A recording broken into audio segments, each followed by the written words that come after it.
My father's wife attacked my 4-year-old son and split his lip open, because she found out he'd be in my wedding. What I did next destroyed her life, and I have zero regrets. Before I go any further, drop a comment right now and tell me where you're watching from. I want to know who's witnessing this. I'm Devin, 28 years old, and I work as a systems engineer. That detail matters more than you'd think, because the skills I use to track down security breaches and analyze data patterns? I was about to use every single one of them to protect my family. But I'm getting ahead of myself. Let me start with the woman who's been making my life hell for 13 years. Patricia. She's 49 years old, 5 years younger than my father Richard. They got together when I was around 15, and my family has never forgiven either of them for how it started. See, my dad was dating this amazing woman, someone we all loved, someone who treated me and my sister Vanessa like her own kids. Then Patricia came along. Dad cheated. The woman we loved left. And Patricia moved in like she owned the place. She had 2 failed marriages before my father. The first one gave her my stepbrother Ethan, who's only a month older than me. She had him at 21, married his dad a year later, and that fell apart spectacularly. The second marriage? We don't talk about that one. But the pattern was clear from the start. Patricia doesn't just enter families. She consumes them. From day one, she tried to force her way into the matriarch role. She took over planning every single family event, birthdays, holidays, graduations, anniversaries. If there was a celebration, Patricia was in charge whether you wanted her there or not. Growing up, I hated those parties. She'd find a way to make everything about her. Christmas? Patricia needs everyone to admire her decorations. My birthday? Patricia needs praise for the cake she made. My sister's college graduation? Patricia spent the entire party complaining that we didn't thank her enough for the catering she insisted on handling. But here's the thing about Patricia that you need to understand. She doesn't just want control. She wants worship. And when she doesn't get it, she becomes vicious. Fast forward to now. I'm engaged to this incredible woman named Alicia. We've been together for years, and our relationship started in the most unexpected way. Alicia has custody of her 4-year-old half-brother, Ryan. Their parents died in an accident 3 years ago, and Alicia stepped up to raise him. She was only 23 at the time. When I met her, she was drowning in grief and responsibility and doing it with more grace than anyone I'd ever seen. I moved in during the pandemic to help with Ryan, and I fell in love with both of them. We also have a 14-month-old son together, Cameron. So our household is me, Alicia, Ryan, and Cameron. It's chaotic and beautiful and exactly what I always wanted. But Patricia? She's hated Ryan from the moment she met him. She accused Alicia of baby-trapping her way into the family. Never mind that Alicia and I were together for over a year before Cameron was born. Never mind that Ryan came into our lives first and I chose to be part of raising him. Patricia decided that Alicia was a manipulator and Ryan was a prop in some grand scheme, and nothing we said could change her mind. The accusations only got worse after Cameron was born. Patricia barely acknowledged him for weeks because she was so focused on hating Ryan. When she finally met Cameron, she made comments about how, at least this one is really yours, right in front of Ryan. The kid was 3 years old at the time. What kind of person says that to a child? So when Alicia and I started planning our wedding, I knew Patricia would be a problem. I just had no idea how bad it would get. She tried to hijack the entire thing from day one. Showed up unannounced at Alicia's dress appointments. Contacted our wedding planner behind our backs with suggestions that completely contradicted what we wanted. Tried to convince us to let her officiate the ceremony even though we'd already asked Alicia's best friend to do it. She wanted my dad to walk Alicia down the aisle even though Alicia's older brother Marcus was doing it. She even tried to make my stepbrother Ethan my best man when I'd already chosen my best friend from college. Every single decision we made, Patricia fought. And every time we told her no, she'd run to my father and complain that we were excluding her. Dad would call me with the same tired speech about how Patricia just wants to feel included, how she doesn't feel like the family accepts her, how we should let her help to make her feel valued. I humored it for years. For my dad's sake, I swallowed my anger and let Patricia have her way at family events. But this was my wedding. Our wedding. And I'd be damned if I let her turn it into the Patricia show. The wedding was set for July, just 2 months away. We'd been engaged since early 2021, but Alicia got pregnant a few months after the proposal and we decided to postpone everything to focus on Cameron. So we'd had this incredibly long engagement, and Patricia had been trying to worm her way into the planning for over 2 years at that point. But we held firm. We set boundaries. We made it clear that while she was invited as a guest, she had no role in the wedding party and no say in the planning. Patricia was furious. She made passive-aggressive comments at every family gathering about how sad it was that my family wasn't as involved as Alicia's family. She'd sigh dramatically and say things like, "I guess I'm just not mother of the groom material." My dad ate it up. He kept pressuring me to give her something, anything, to make her feel special. I refused. This was the one thing I wasn't going to let her ruin. Then came last Sunday. Alicia and I had an event to attend. Nothing major, just a friend's birthday dinner, but we needed a babysitter. Alicia's brother Marcus was out of town with his family. Her other siblings live in different cities. My mom was busy. My sister Vanessa had plans she couldn't cancel. That left my dad. I called him and asked if he could watch the kids at our place for a few hours. He agreed immediately. Seemed almost eager, actually, which should have been my first warning sign. But I was desperate and stupid, so I took him at his word. I specifically asked, "Just you, right? Not Patricia?" He hesitated. That hesitation told me everything, but I ignored it. "Just me," he promised. "I'll come by around 7. Alicia and I left the house at 7:15. Ryan was playing with his action figures in the living room. Cameron was in his playpen, babbling at his toys. My dad was sitting on the couch, looking relaxed. Everything seemed fine. We should have been gone for 3 hours, max. But something felt wrong the entire time we were out. I kept checking my phone, expecting a call or a text saying there was an emergency. Nothing came through. I told myself I was being paranoid. We decided to head home early anyway. Some instinct I didn't fully understand was screaming at me that we needed to get back. Alicia felt it too. We left the dinner after an hour and a half and drove home in tense silence. When we pulled into the driveway, I could hear crying through the closed front door. Not the normal crying of a tired toddler. Screaming. Ryan was screaming, and Cameron was wailing, and there were adult voices shouting over all of it. My hands shook as I fumbled with my keys. Alicia was right behind me, her breath coming fast with panic. I shoved the door open. The scene that greeted me will be burned into my memory forever. Ryan was standing in the middle of the living room, both hands clutched over his mouth. Blood was seeping between his fingers. His face was red and streaked with tears, his eyes wide with fear and pain. Cameron was in his playpen, screaming so hard he was choking on his own sobs. And Patricia. Patricia was standing 3 feet from Ryan, her face twisted with rage, one finger jabbing toward him like a weapon. She was yelling at the top of her lungs. He needs to learn he's not family. He's not part of this. He needs to understand his place. My father was holding a half-melted ice pack, standing uselessly between Patricia and Ryan, his face pale and helpless. He wasn't stopping her. He wasn't protecting my child. He was just standing there. I felt something inside me snap. "What did you do?" My voice came out cold and steady even though everything inside me was screaming. "What the hell did you do to him?" Patricia whirled on me, and for a second I saw something in her face that terrified me. She wasn't sorry. She wasn't shocked at being caught. She was self-righteous. She thought she was in the right. "I taught him a lesson," she spat. "Someone had to. He was being a disrespectful little brat, Anne. Get away from my son." Alicia's voice cut through Patricia's rant like a blade. She pushed past me and dropped to her knees in front of Ryan, gently pulling his hands away from his face. His lip was split. Not a small cut. A real split, deep enough that blood was still flowing freely down his chin and onto his shirt. The skin around it was already starting to swell and bruise. "Baby, let me see," Alicia whispered, her hands trembling as she examined the wound. "It's okay. We're here now. We're here." Ryan's whole body was shaking. "She said I'm not real family," he sobbed. "She said I don't belong. She said I can't be in the wedding." Everything clicked into place. We'd told Ryan and Cameron last week that they'd both be ring bearers at the wedding. Ryan was so excited he'd talked about it nonstop for days. He must have mentioned it to Patricia. And Patricia, in her infinite cruelty, decided that this was her moment to put him in his place. I looked at my father. "You let this happen." He flinched. "Devin, it wasn't, she just got a little upset, and she assaulted my child." Each word came out sharp and deliberate. She split his lip open. "And you stood there and let it happen." I was trying to calm everyone down. "You gave him an ice pack?" I laughed, and it was an ugly sound. "That's your idea of protecting him? She attacks a 4-year-old and you hand him an ice pack." Patricia stepped forward, her voice dripping with condescension. "He was being disrespectful. He told me that he and the baby were both going to be in your wedding, like he has any right.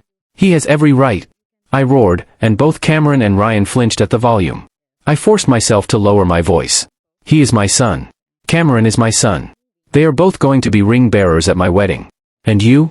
I turned to fully face her, letting every ounce of disgust I felt show on my face. You are never coming near my children again. You can't. Get out of my house. Both of you. Now. My father opened his mouth to argue. I held up one hand. I'm going to call the police if you're still here in 60 seconds. I suggest you leave. Patricia sputtered, her face going red. How dare you? 50 seconds. My dad put a hand on Patricia's arm. Let's go. Let's just go. I'm not going anywhere until 40 seconds. I pulled out my phone. I'm happy to have this conversation with the cops present. Patricia looked at me like I'd betrayed her. Like I was the villain in this scenario. Then she turned and stormed toward the door, still muttering about disrespect and ungrateful children. My father followed her, pausing at the threshold to look back at me with wounded eyes. We'll talk when you've calmed down, he said. No, I replied. We won't. I closed the door in his face and locked it. Then I turned to Alicia, who was still kneeling with Ryan, dabbing at his lip with a clean towel. Cameron had quieted down to hiccuping sobs, his little fists rubbing at his eyes. We need to take him to the doctor, Alicia said quietly. Tonight. I know. I picked up Cameron and held him close, feeling his heartbeat flutter against my chest. I'm calling the pediatrician right now. Alicia looked up at me, and there were tears streaming down her face. Devin, she planned this. She came here specifically to hurt him. I knew she was right. But I didn't want to believe it yet.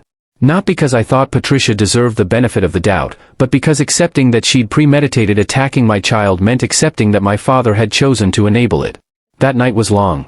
The pediatrician had an emergency line, and she told us to bring Ryan in first thing in the morning for a full examination and documentation. We spent hours comforting both kids, getting them calmed down enough to sleep. Ryan asked us 3 times if Patricia was coming back. Each time, we promised him she wasn't. When both kids were finally asleep, Alicia and I sat at the kitchen table in silence. The adrenaline had worn off, leaving us both shaky and exhausted. What are we going to do? Alicia asked. I already knew. I'd known the moment I saw Ryan's blood. We're pressing charges, I said. And we're getting a restraining order. Alicia nodded slowly. Your dad made his choice. He chose her over his grandchildren. He can live with that. I didn't sleep that night. Every time I closed my eyes, I saw Ryan's split lip and heard Patricia screaming that he wasn't family. So instead of sleeping, I started working. Remember when I said I'm a systems engineer? That I work with data and security protocols? Well, I was about to put all of that training to use. Our house is a smart home. We've got a doorbell camera, motion sensors, a smart thermostat, and 3 Alexa devices scattered throughout the main floor. I'd set it all up for convenience and security, never thinking I'd need it to document a crime. I pulled up the doorbell camera footage first.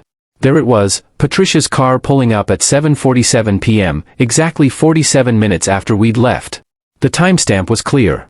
The footage showed her getting out of the car with a determined expression and marching up to our front door. You could see my dad opening the door, and even from that distance, the camera caught his surprised, dismayed expression.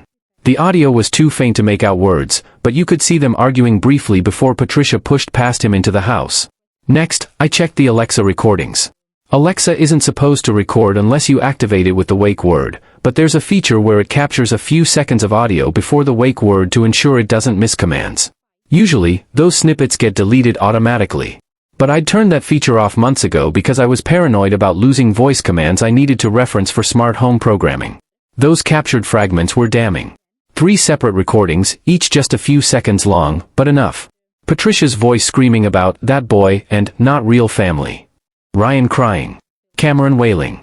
And buried in one of them, my father's weak voice saying, Patricia, please. You're scaring them. Not, stop hurting him. Not, get away from him. Just, you're scaring them. Then I pulled the smart thermostat data. That sounds weird, but stay with me.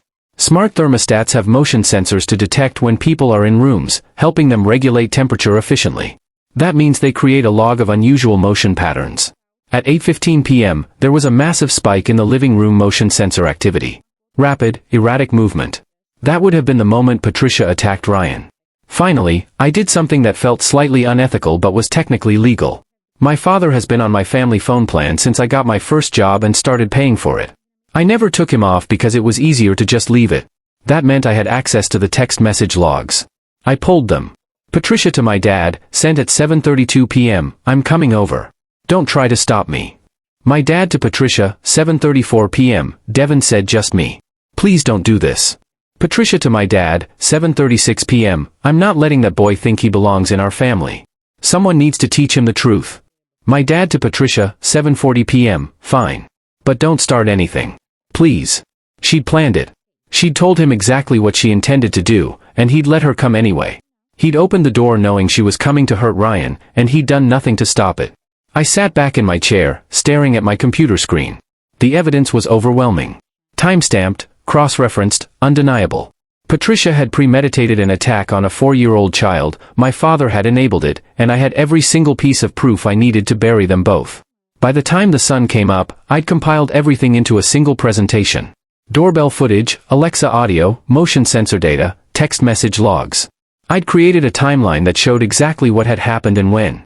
It was airtight. That morning, we took Ryan to the pediatrician. Dr. Stevens has been Ryan's doctor since he came to live with us, and she's familiar with our family situation. When we walked in and she saw Ryan swollen, split lip, her expression went carefully neutral. "Hi, Ryan," she said gently. "Can you tell me what happened to your lip?" Ryan's voice was small. "Richard's wife hit me." "She hit you?" Dr. Stevens knelt down to his level. "With her hand?" Ryan nodded. "She said I'm not real family and I can't be in Devin and Alicia's wedding.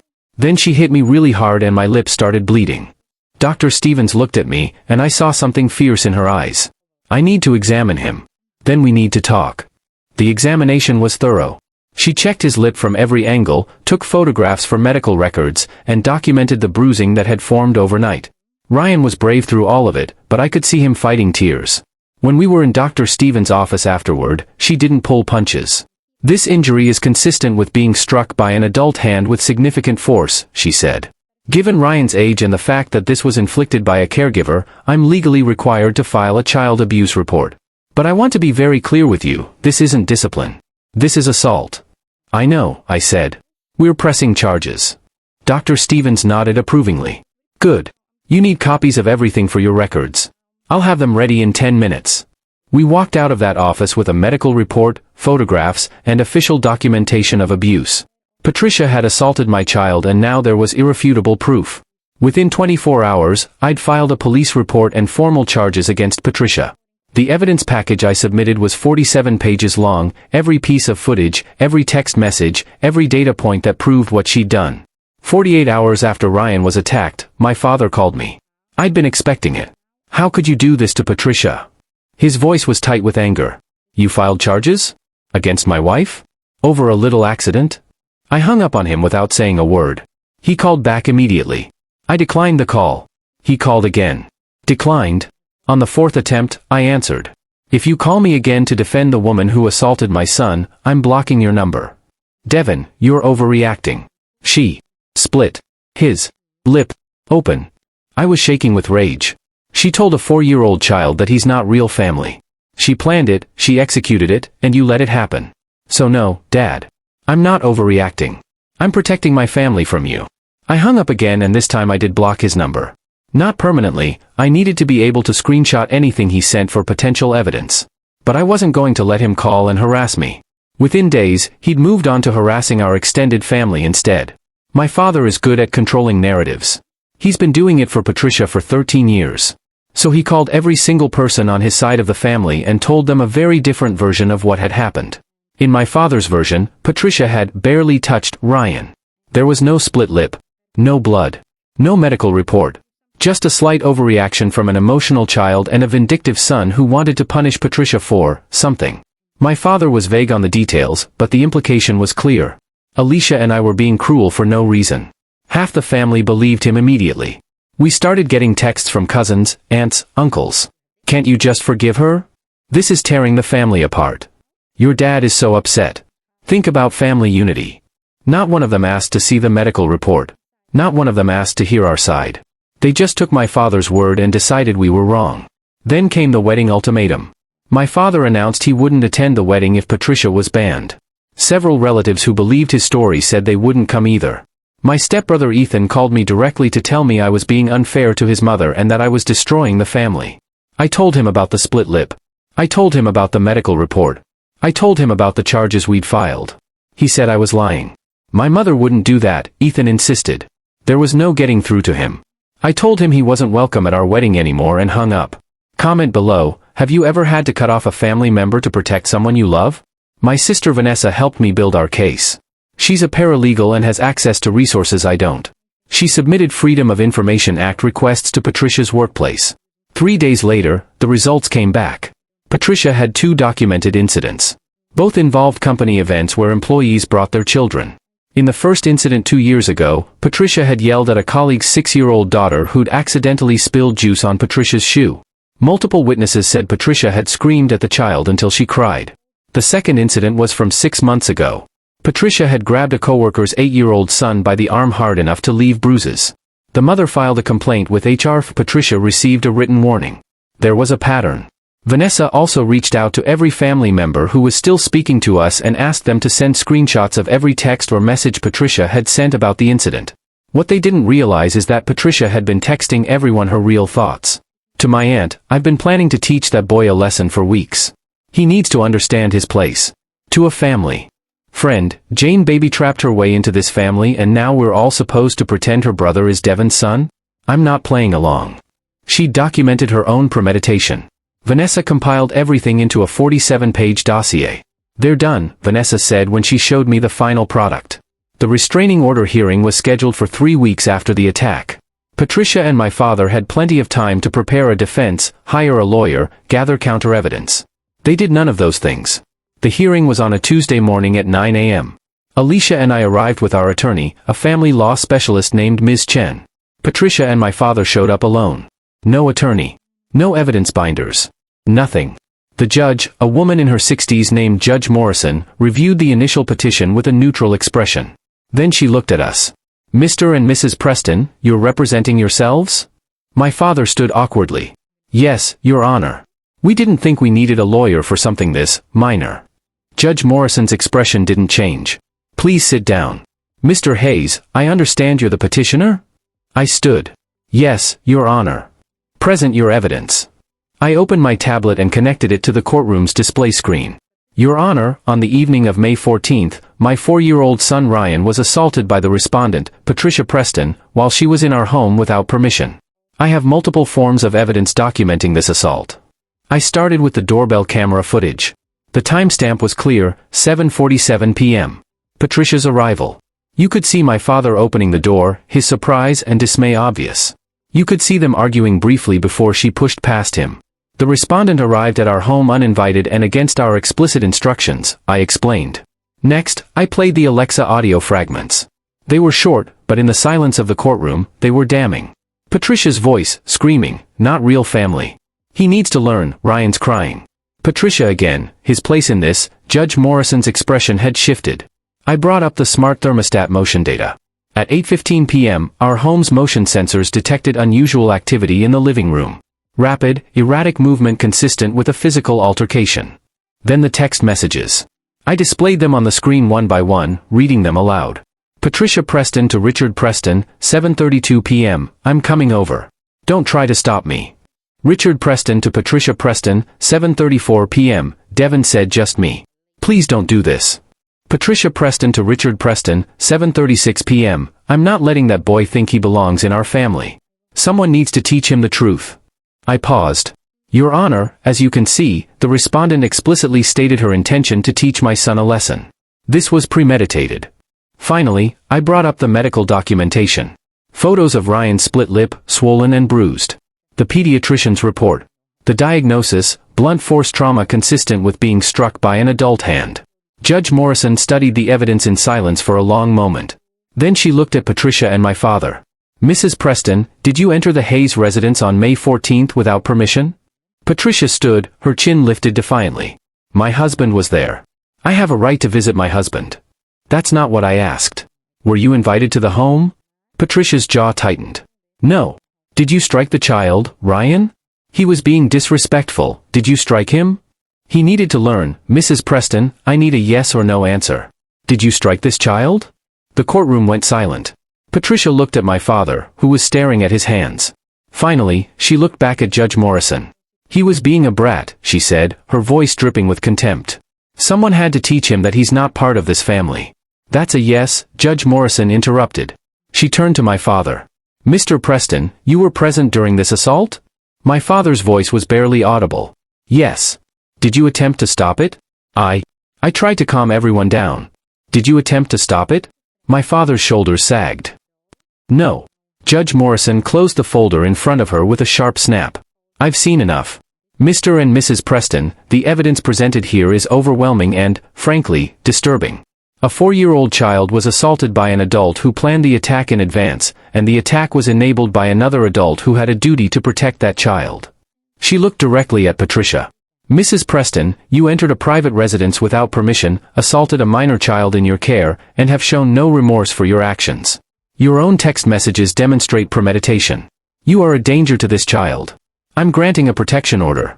Patricia Preston is prohibited from coming within 500 feet of Devin Hayes, Alicia Hayes, Ryan Martinez, and Cameron Hayes. This order is effective immediately and will remain in place indefinitely. Violation of this order will result in immediate arrest and criminal charges. Patricia's face went white. My father looked like he'd been slapped. We walked out of that courthouse with a signed restraining order. 500 feet. Patricia couldn't come near us, couldn't contact us, couldn't be at the same events as us. If she violated it even once, she'd be arrested. I felt safe for the first time in weeks. But it wasn't over yet. The moment we stepped into the parking lot, my father came after us. Devin, wait, I pulled out my phone and started recording. Patricia has to stay 500 feet away from us. You need to leave before you enable her to violate the order. He flinched at the word enable but kept coming. Please, son, can we just talk about this? There's nothing to talk about. She made a mistake, she planned an attack on my child. It wasn't that bad, she split his lip open. But it was only once. I laughed, and it was an ugly sound. Only once?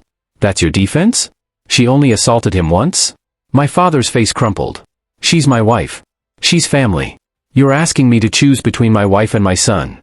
No, I said coldly. I'm watching you make that choice. And you've made it clear where you stand. I'd prepared for this moment. The night before, I'd recorded a voice memo on my phone, a systematic list of every boundary Patricia had violated over the years. I pulled up the recording and hit play. My own voice, calm and detached, began listing Patricia's sins. Patricia went through my and Vanessa's belongings repeatedly when we were teenagers. Patricia hijacked Vanessa's college graduation party. Patricia tried to force her way into Alicia's baby shower. Patricia showed up uninvited to Alicia's dress appointments. Patricia refused to acknowledge our son Cameron's gender for weeks. Patricia has made hundreds of comments about how Alicia baby-trapped her way into the family. Patricia has told Ryan directly that he's not real family. And finally, Patricia planned and executed a physical assault on a 4-year-old child. The recording ended. My father was crying. She was just trying to feel included, she assaulted my child. I roared. I don't care how excluded she felt. She hit a 4-year-old. And you enabled it. You let her into my house knowing she was going to hurt him. You chose her over your grandchildren. I turned toward my car. My father grabbed my arm. Don't walk away.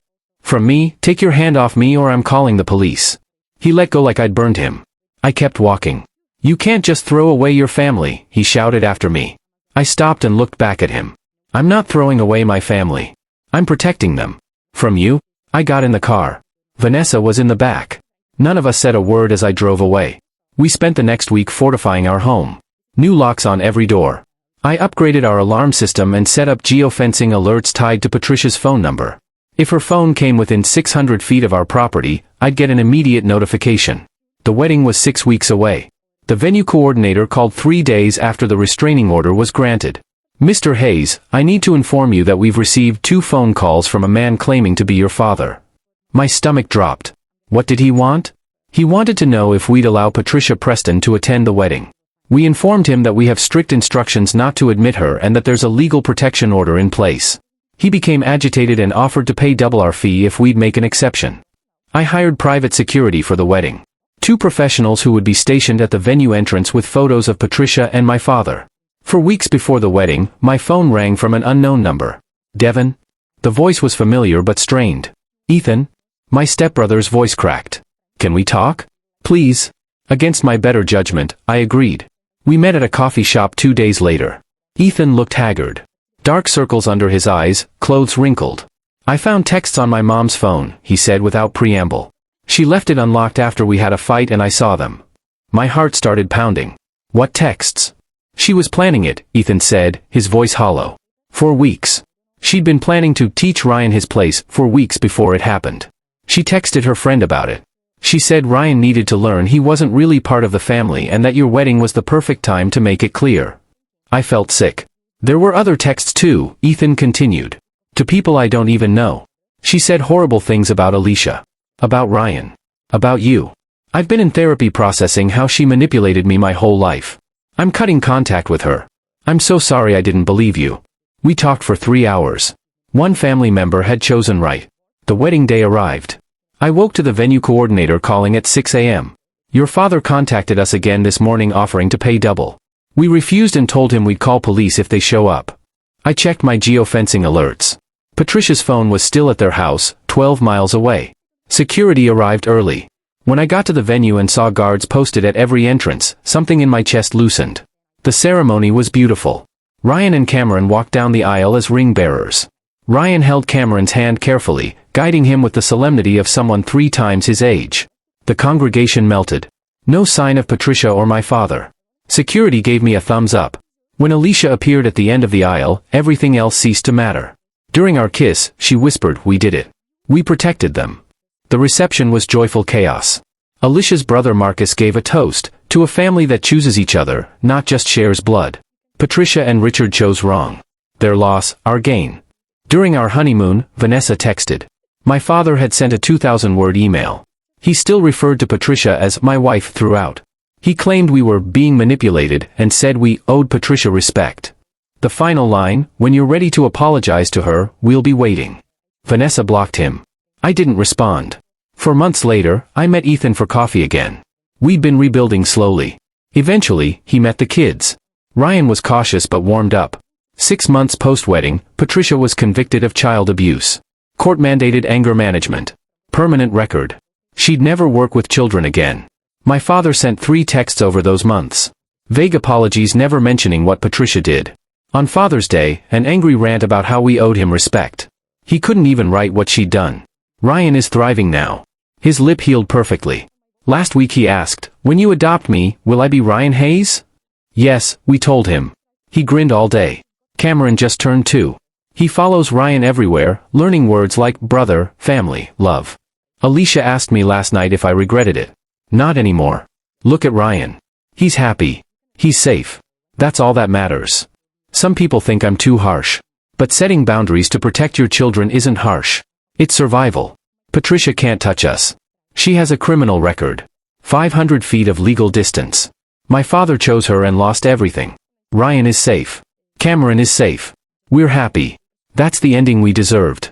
If this resonated, hit like and subscribe. Comment your story below. Thank you for watching. See you in next story.